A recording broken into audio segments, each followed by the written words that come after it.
우선 전세 사기 피해가 매우 심각하죠.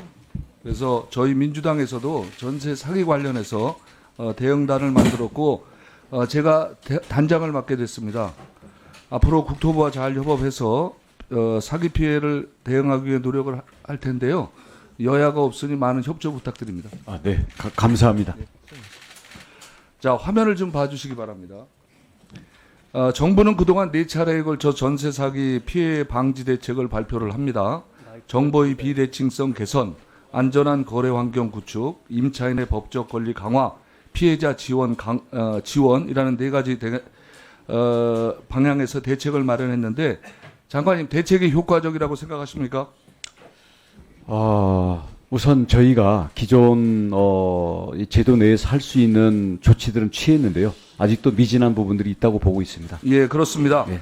4차 발표가 난 이후에 피해 대책위는 늦었지만 의미 있는 조치다. 그러나 당면한 문제를 유의하는 대책에 불과하다고 지적을 하고 있습니다.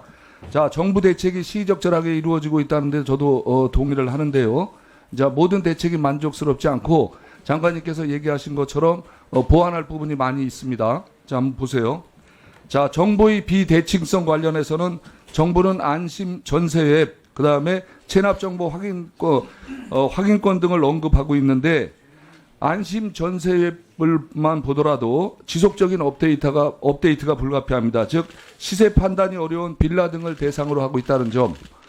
그리고 오피스텔과 수도권 이외의 지역은 제외되고 있다는 점인데 이것이 당연히 포함되어야 되고요. 그다음에 선순위 채권을 미리 확인하는 것도 근로자 임금 체불권 등 타부처와 연동되는 것에 대해서는 어떻게 확인을 할지에 대한 보완이 필요합니다. 그다음에 안전한 거래 환경 구축인데요.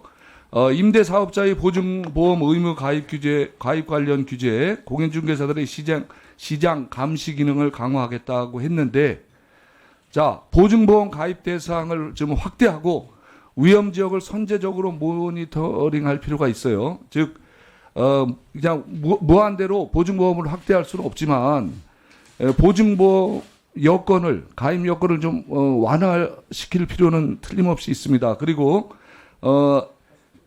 가입 요건은 미비로 거절되는 지역이 많이 발생을 하고 있어요. 그 지역에 대해서는 특별 지역으로 모니터링할 필요가 있다. 자, 다음에 임차인의 법적 권리 강화 분야입니다. 소액 임차인의 범위와 최우선 변제 금액을 일괄 상향한 것은 긍정적이긴 한데 여전히 이견이 있을 수 있습니다. 그래서 보다 더 확대하는 문제를 적극 검토할 필요가 있다. 다음에 이게 이제 대항력의 문제입니다. 제가 여러 차례에 걸쳐 말씀을 드렸고 법안도 제출했는데 장관님께서는 법무부 등 타 부처에 이견이 있다고 얘기를 하시는데요.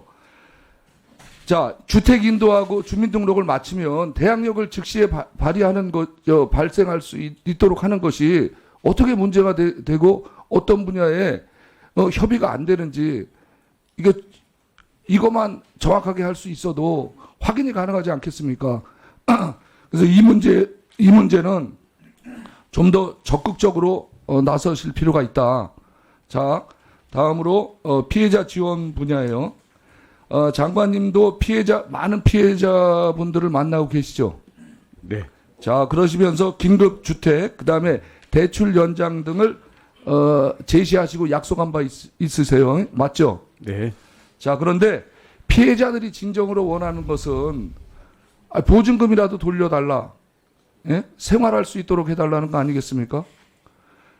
젊은 청년들이 자기 사회생활을 시작하는 단계에서 우리 사회를 믿지 못하고 불신을 받게 된다면 아마 그 개인에 대한 삶, 앞으로의 삶도 어려워지겠지만 이 사회 전체의 신뢰도도 상당히 문제가 있을 것이라고 봅니다. 자, 저리 대출을 하시면서 이제 전세 피해 사기자로 입증된 경우에는 한도도 늘릴 필요가 있고요. 이제 그렇게 해서 늘리겠다고 하셨어요. 그런데 실질적으로 보면 자, 소득이 있느냐, 그 다음에 전용 면적이 얼마냐, 추가 절차가 있어서 실질적으로 피해를 받기가 저 장관님이 생각하시는 것만큼 그렇게 용이하지가 않습니다. 한번 짚어보실 필요가 있고요. 자, 마지막으로 이제 그 전세 보증금을 돌려받는 문제에 대해서 말씀드리겠습니다. 자, 한 언론의 분석에 따르면 올해 한 해 약 한 1조 8,500억 정도의 전세 사기 피해가 발생할 수 있다고 얘기하고 있어요. 자, 이 한 78% 이상이 30세 이하 청년층입니다. 지금 피해 구제를 못 받고 있는 친구들이. 그런데 이게 어떻게 이제 그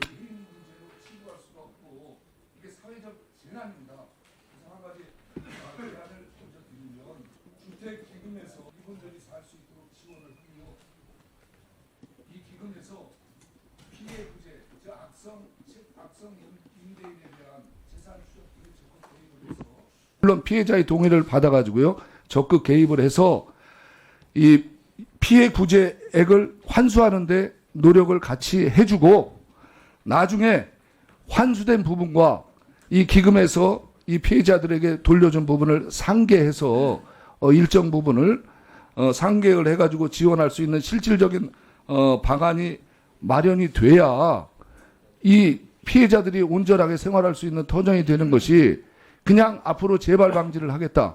이걸 가지고는 피해 대책이 이루어진다고 볼 수가 없습니다. 그래서 보증금을 100% 모든 국민들의 사기를 당했다고 해서 돌려줄 수는 없지만 일정 부분 주택도시기금에서 개입을 해서 실질적으로 도움을 줄 수 있는 그런 제도 개선이 마련되지 않으면 이 정부가 여태까지 만들어 놓은 4개 대책이 무슨 소용이 있겠습니까?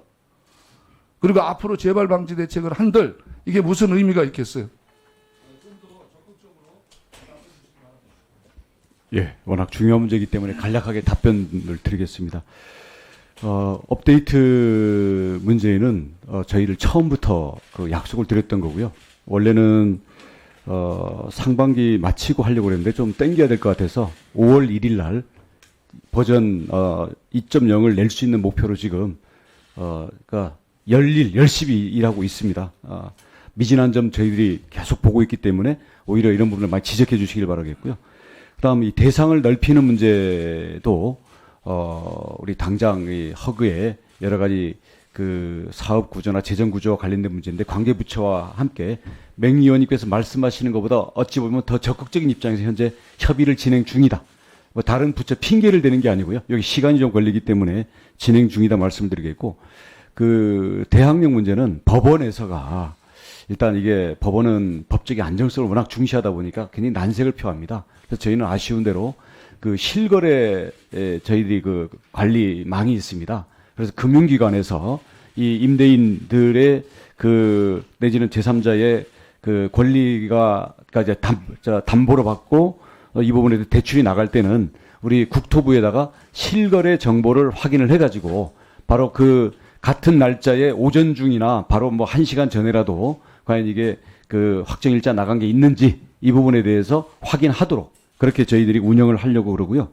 그다음 이제 말씀하신 것처럼 이 저리 대출이라든지 나아가서는 보증금을 돌려받기 위해서 경매에 대해서 시간을 확보를 해준다든지 특히 국세 채권으로 인한 경매 같은 경우는 저희가 국세청과 협의를 하면서 그런 부분들을 우리 임차인들한테 양보하도록 저희들이 대안을 마련하고 있고요. 그다음 이 경매에 들어가서 이 부분을 떠안는 매수를 하려고 그럴 때 이 부분에 대한 금융 장기 대출을 해주고 아니면 나아가서는 우리 맹 의원님께서 말씀하신 것처럼 우리 주택도시기금이나 아니면 허기에서 이걸 악성 그 매수 또는 그 보증금 반환 채권을 떠안고 나중에 구상권을 행사할 수 있는 이런 부분들을 놓고 저희들이 최대한 확보를 하려고 합니다.